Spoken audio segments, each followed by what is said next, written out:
गजा की 65 साला शनाज बाकिर अपना ज़्यादातर दिन बच्चों के लिए कपड़े बुनते हुए गुजारती हैं। इजरायली बमबारी की वजह से उन्हें गजा शहर में अपना घर छोड़कर यहाँ आना पड़ा और अब वो रफा में एक आर्जी टेंट में रहती हैं।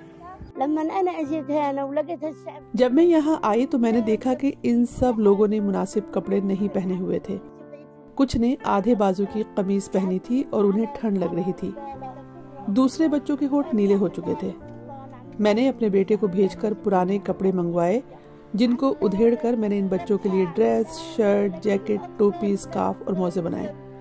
उनके पाँव जम रहे थे, वो नीले हो चुके थे। जब मैं इनको ये टोपी पहनाती हूँ और वो मुस्कुराते हैं तो कसम से आप नहीं जानते मैं क्या महसूस करती हूँ, कितनी खुश होती हूँ। बच्चे खुश होकर कहते हैं कि शुक्रिया आंटी, आप पर अल्लाह की रहमत हो।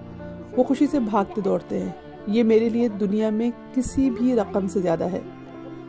मैंने ये काम स्कूल में सीखा था जब मैं छोटी बच्ची थी और मैं ये कभी नहीं भूली। फिर मैंने ये करना शुरू किया और YouTube से मैंने नए तरह के टाके लगाना और मुख्तलिफ चीजें सीखी।